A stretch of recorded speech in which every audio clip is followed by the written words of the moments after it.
जी अस्सलाम वालेकुम dear students, मैं हूँ रिजवान अहमद। आप सब लोग कैसे हैं? मेरा बेटा, आई होप कि आपका दिन जो है वो अच्छा चल रहा होगा। हाँ जी मेरा बेटा, जल्दी से आ जाएं सारे बच्चे ताकि हम अपना जो है वो लेक्चर स्टार्ट कर लें। ओके जी, कल जो है वो हमारा जो यूनिट 3 था जी, वालेकुम सलाम तमाम बच्चों को। कल हमने जो है वो उसकी समरी की थी, ठीक है। वो मैंने आपको यहाँ पर सारी लिख दी थी और मैंने कहा था कि चलें इसका बाकी जो ग्रामर का पोर्शन है वो हम फिर अब जो है वो नेक्स्ट लेक्चर में करेंगे। ओके जी, अब हमारा ये यूनिट 3 की एक्सरसाइज मेरा बेटा खोल लें। इसमें हम देखते हैं कि क्या क्या चीज़ें जो है वो बाकी रहती हैं हमारे पास।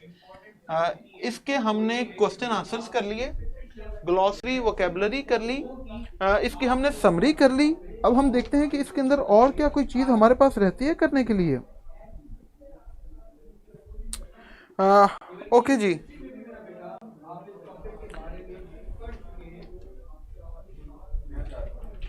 जी मेरा बेटा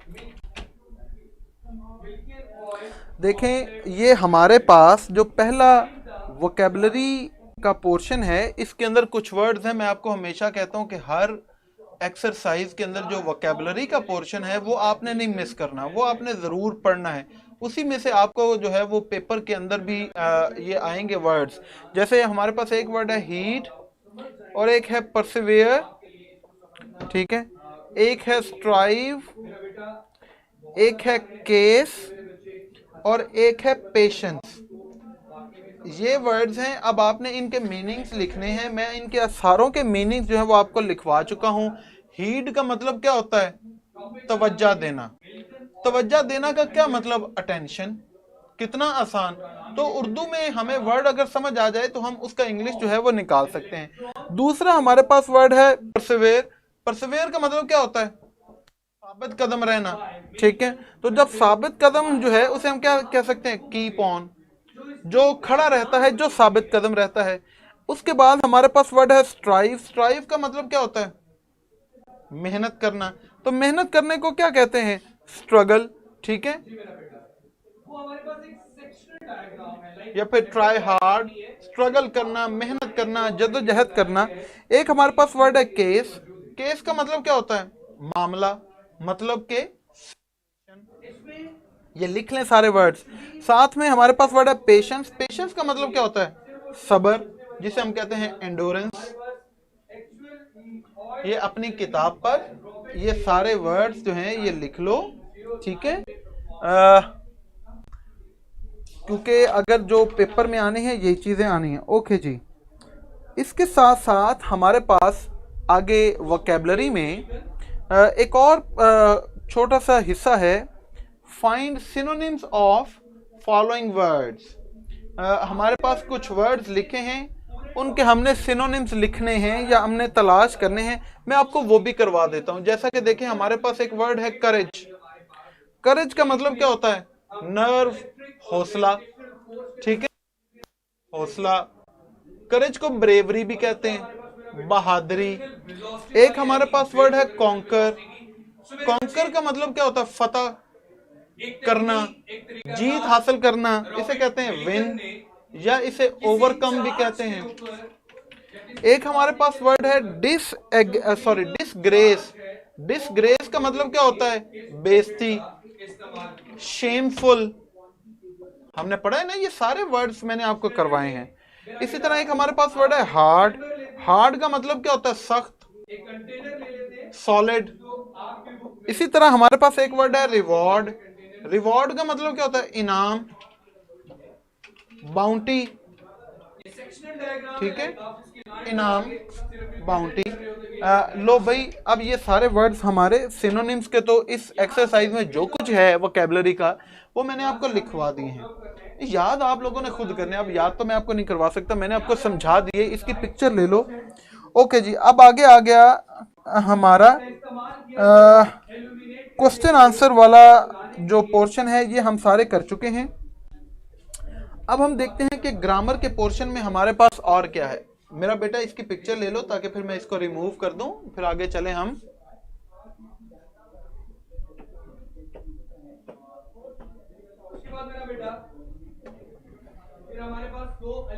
जी चलें, शाबाश, जल्दी से जल्दी से, फिर मैंने इसको रिमूव भी तो करना है। ओके जी,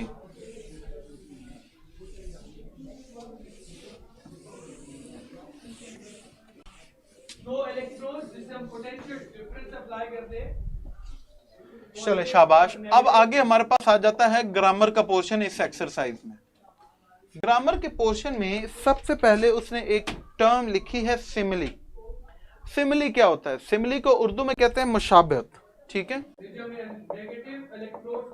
सिमिली, इसको उर्दू में क्या कहते हैं? मुशाबहत। मुशाबहत मानी शुबा देना, ठीक है, किसी के साथ तशबीह देना, तशबीह देना। अब मैं इसकी आपको डेफिनेशन बता देता हूं कि क्या है कि it is a figure of speech in which two different things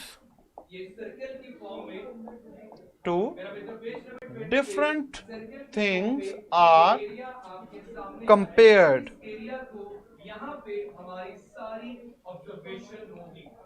We use the word like or as to compare. Simile का मतलब है तशबीह देना, शुबा देना। ये एक ऐसी फिगर ऑफ स्पीच है। फिगर ऑफ स्पीच का मतलब क्या है कि लिखने का अंदाज। ये एक ऐसी टर्म है जिसके अंदर दो मुख्तलिफ चीजों का आपस में मवाजना किया जाता है, और उनका मवाजना करते हुए हम या लाइक का वर्ड लिखते हैं या फिर एज का वर्ड जो है वो लिखते हैं। जैसे कि फॉर एग्जाम्पल देखें, मैं कहूं He is as fast as horse. अब यहां पर देखें, एक है हमारे पास horse, जानवर है, और एक है इंसान।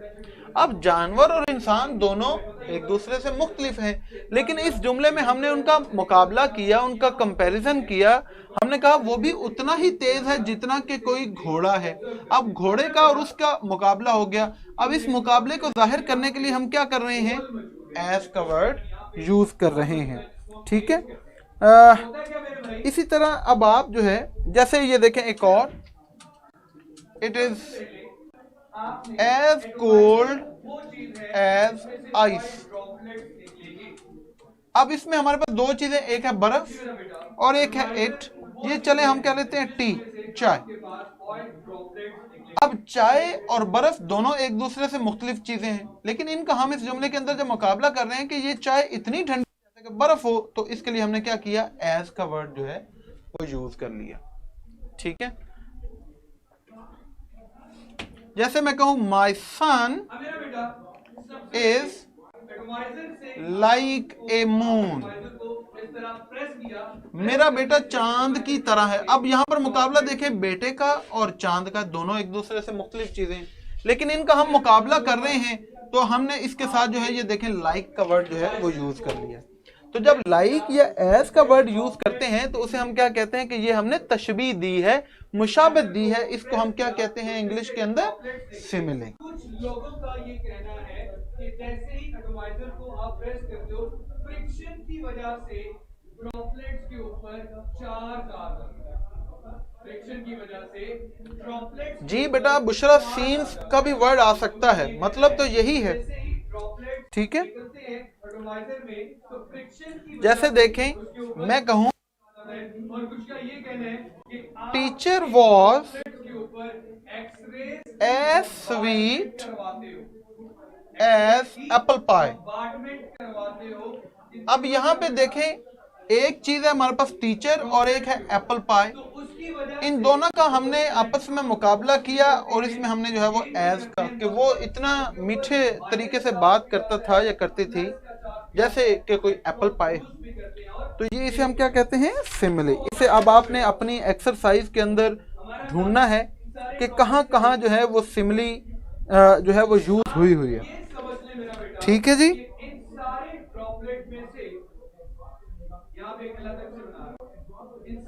ड्रॉपलेट में से एक ड्रॉपलेट बिल्कुल सीधा, कोई एक ड्रॉपलेट बिल्कुल सीधा इस होल से एंटर होता है और वो नीचे की तरफ मूव करता है। चलें जी, ठीक हो गया, समझ आ गई अब आपको। अब आपने अपनी एक्सरसाइज के अंदर जो है वो इन चीज़ों को ढूंढना है। आपके पास देखें सी पार्ट के अंदर उसने कुछ जो है वो सिमिली से रिलेटेड फिगर ऑफ स्पीच जो है ये उसने यूज भी की है, कुछ फ्रेजेस लिखी भी हैं, जैसे एज स्लो एज टर्टल, वो इतना स्लो है जैसे कि कछुआ होता है। एज क्वाइट एज माउस, इतना खामोश जैसे चूहा होता है। एज ब्लैक एज क्रो, इतना काला जैसे काले रंग का कौवा होता है। एज टॉल एज जिराफ, इतना लंबा जैसा कि कोई जराफा होता है। एज सोर एज मेलन, इतना खट्टा जैसा कि कोई लीमू होता है। एज स्वीट एज हनी, इतना मीठा जैसा कि शहद होता है। तो ये सारी चीजें ये क्या हैं? ये सिमिलीज हैं, ठीक है। तो इन सिमिलीज को जो है वो आप अपने सेंटेंसेस के अंदर भी इस्तेमाल कर सकते हैं। बेटा जो इस्तारा है उसे हम कहते हैं मेटाफॉर। मैं इस्तारा को क्या कहते हैं? मेटाफॉर। हमने इस ड्रॉपलेट को सस्पेंड करना है, लटकाना है। ओके जी, अगली जो चीज हमारे पास टर्म यहाँ पर है वो है एलिट्रेशन। भाई ये उसी वक्त लटक सकता है, रुक सकता है, सस्पेंड हो सकता है। जस्ट एलिट्रेशन का मतलब क्या है कि जब हम जुमले के अंदर सेम साउंड या सेम वर्ड जो है वो बेसिकली हम इस्तेमाल करते हैं कि म्यूजिक पैदा करने के लिए। इसकी मैं डेफिनेशन लिख दूं, repetition of the same sound of the same kinds of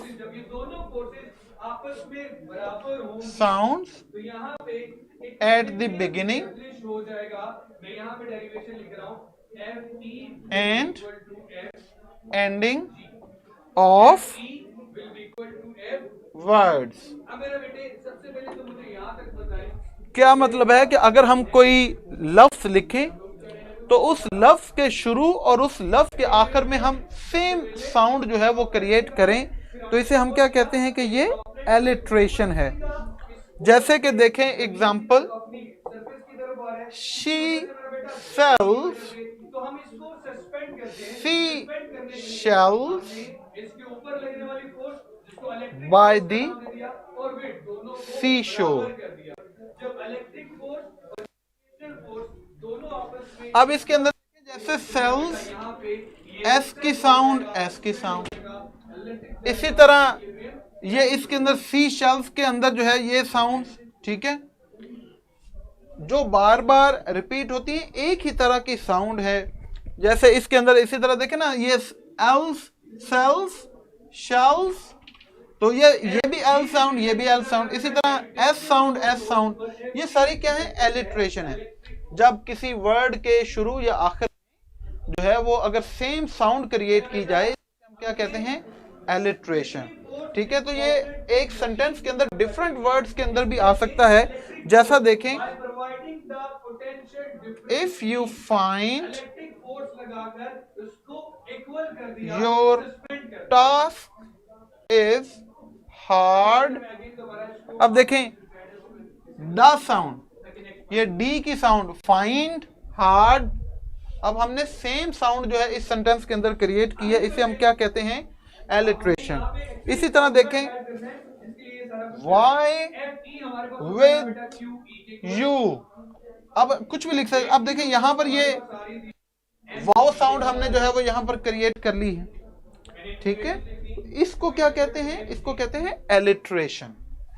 ई के बारे में मेरे बेटा हमें बड़े अच्छे से पता है, electric potential as a gradient में हमने पढ़ा ई इक्वल होता है। हाँ जी बेटा, समझ आ गई है। ई किसके इक्वल होता है मेरा बेटा? V ओवर D के इक्वल। चलें ई की जगह पे जी, कोई क्वेश्चन है तो पूछ लें जी। इसको मेरा बेटा मैं रेस कर देता हूं।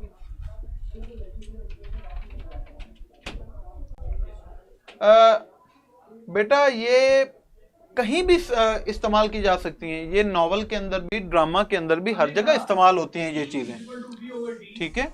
ये सिर्फ पोइट्री में इस्तेमाल नहीं होती, बल्कि जब हम कहानियां, स्टोरीज पढ़ रहे होते हैं तो उसके अंदर भी हमें सिमिलीज, मेटाफर्स और ये चीजें आम मिलती हैं। आ जाएगा। ठीक है, एक्चुअली चार्ज कैलकुलेट करना है, क्यों? नहीं सारा सेम पोजीशन नहीं, ये एक सेंटेंस के अंदर जो है वो एक दूसरे वर्ड्स के साथ साथ भी हो सकता है, तो जरूरी नहीं है। ठीक है, तो ये आगे पीछे भी हो सकती हैं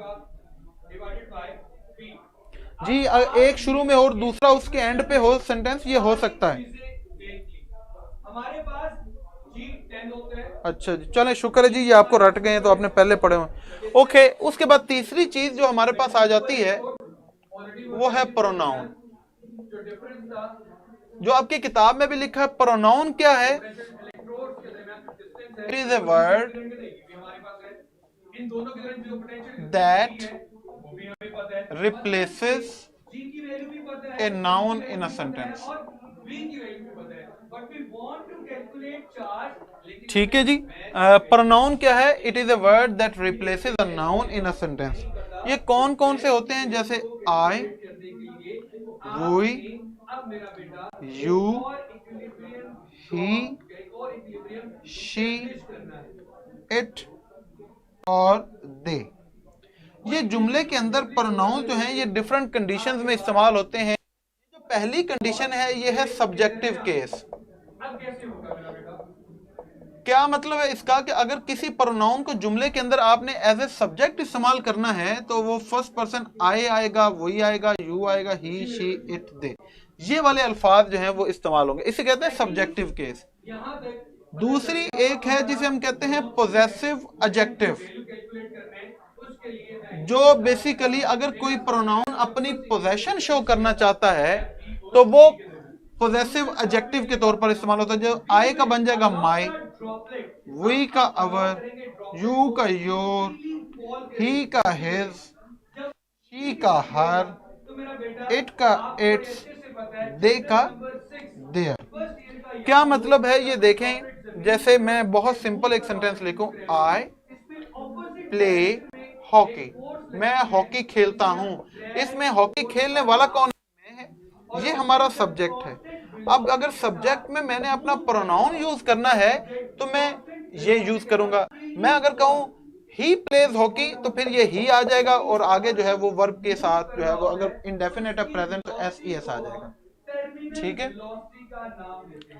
उसके बाद शी आ जाएगा, यू आ जाएगा, इट आ जाएगा, दे आ जाएगा। अगर आपने इनकी पोजेशन शो करनी है, जैसे देखें मैं कहूं दिस इज माई हाउस, ये मेरा घर है। अब यहाँ पर माई क्या है? ये है प्रोनाउन और ये क्या है? ये एडजेक्टिव है जो किसी नाउन को मॉडिफाई कर रहा है और ये पोजेशन शो कर रहा है। तो अगर आपने फर्स्ट पर्सन सिंगुलर यूज करना है तो यहाँ पर आई की जगह जो है वो फिर माई आएगा। हम ये नहीं कह सकते दिस इज आई हाउस, ये गलत हो जाएगा। इसी तरह मैं कहूँ ये उनका घर है, दिस इज देयर हाउस, ये तुम्हारा घर है, दिस इज योर हाउस, ये उस लड़की का घर है, दिस इज हर हाउस, ये हमारा घर है, दिस इज अवर हाउस। तो ये पोजेशन हो जाएगी। अब तीसरी केस आ जाती है, उसे हम कहते हैं ऑब्जेक्टिव केस। ऑब्जेक्टिव केस का क्या मतलब है? कि अगर इन प्रोनाउन को आपने जुमले के अंदर एज एन ऑब्जेक्ट यूज करना है तो फिर क्या होगा? तो आई, माई और ये हो जाएगा मी, वी का आ जाता है अस, यू का आ जाता है you, he, his, him, she, her, her, it, its, it, they, their, them. अगर आपने इन्हीं प्रोनाउन को जुमले के अंदर एज एन ऑब्जेक्ट यूज करना है तो फिर आप ना आई लिखेंगे ना माई लिखेंगे, बल्कि आप क्या लिखेंगे? मी लिखेंगे। जैसे कि देखें, he is talking to me, वो मेरे साथ बात कर रहा है। अब इसमें बात करने वाला कौन है? वो सब्जेक्ट है। तो सब्जेक्ट का देखें ही आ गया। वो किससे बात कर रहा है? मेरे साथ। मैं फर्स्ट पर्सन सिंगुलर, तो यहां पर जो है वो हमने ये ऑब्जेक्ट है तो हमने मी लगा दिया, यहां पर आई नहीं आ जाएगा। ठीक है,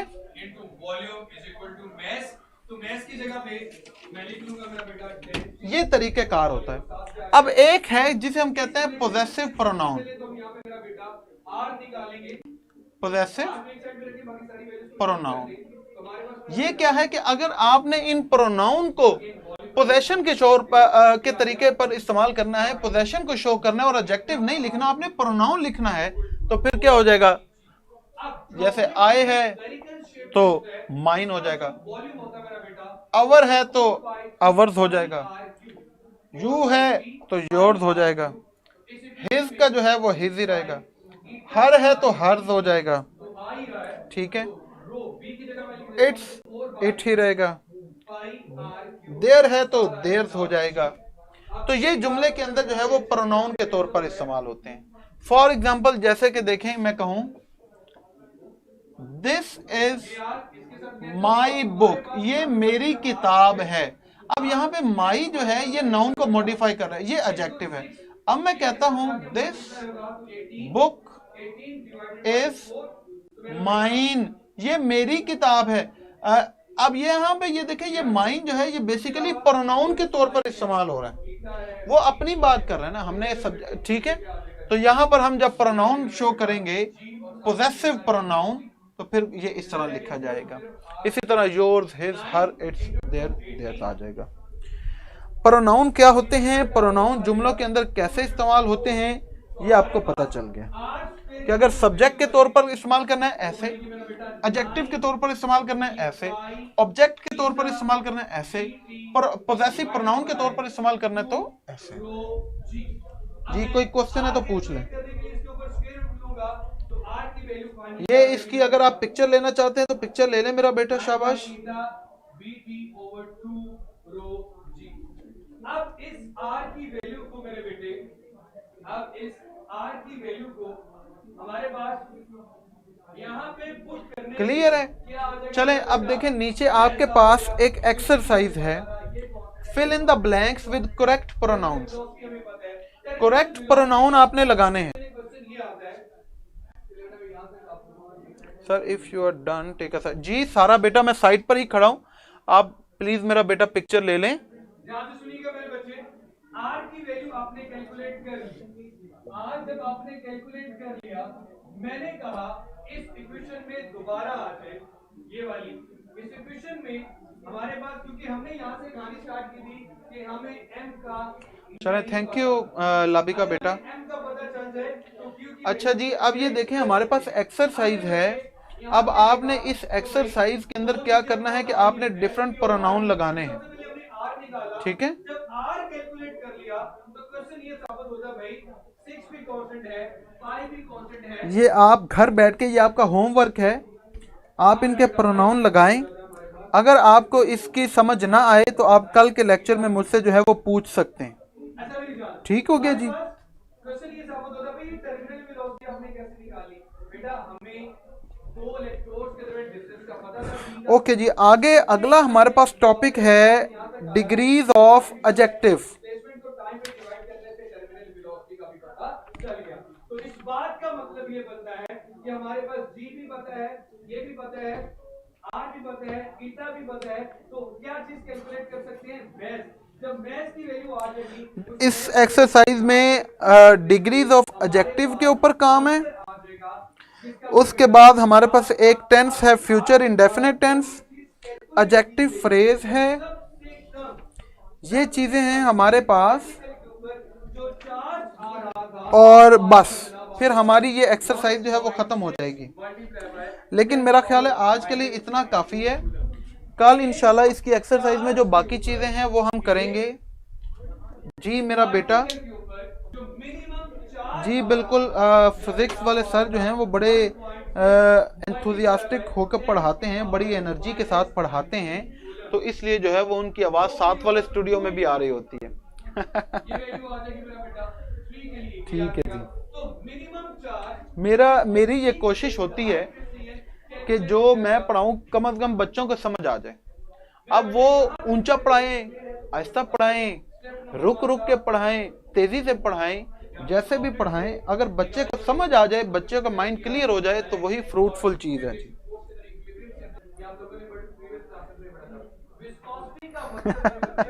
मनाहिल कह रही है कि सर बड़ी जल्दी से गुस्सा कर जाते हैं। मैं तो नहीं करता ना। अच्छा, फॉर्म्स ऑफ वर्ब जरूर बाद में करवाएं क्योंकि उसमें प्रॉब्लम। सारा बेटा डेफिनेटली करवाएंगे 100%। ये फॉर्म्स ऑफ वर्ब और इन चीज़ों के ऊपर लेक्चर होंगे, ठीक है। ये बस थोड़ा सा चलने दें, साथ साथ फिर देखिएगा इंशाल्लाह इतना ज़बरदस्त हमारा ये सारा काम होगा, ग्रामर के लिहाज से, बुक के लिहाज से एक एक चीज हम, बल्कि जो हम मोर देन इनफ कर चुके होंगे इंशाल्लाह।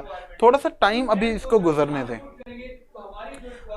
देखिए जैसे हमारे 3 चैप्टर मैं आपको एक बात बताऊं, जब हमारी किताब खत्म होने के करीब होगी ना, तो हमारे माइंड से एक बहुत बड़ा बर्डन जो है वो उठ जाएगा कि हमें ये पता होगा कि हमने क्वेश्चंस पढ़ लिए, ट्रांसलेशन पढ़ ली, हमने वोकैबुलरी के सारे वर्ड्स नोट कर लिए। इसलिए मैं कहता हूँ कि सारी चीज़ों को साथ साथ नोट करते जाएं और रोज़ाना का काम रोज़ाना करते जाएं। ये आपको ना बाद में जब हमने रिवीजन स्टार्ट करनी है ना, उस वक्त मैं आपको हर सिनोनिम, हर चीज़ नहीं करवाऊंगा, क्वेश्चन आंसर नहीं करवाऊंगा। वो चूंकि अब मैं आपको सारे लिखवा चुका हूँगा, तो तब फिर आपके ये टेस्ट ही हुआ करेंगे।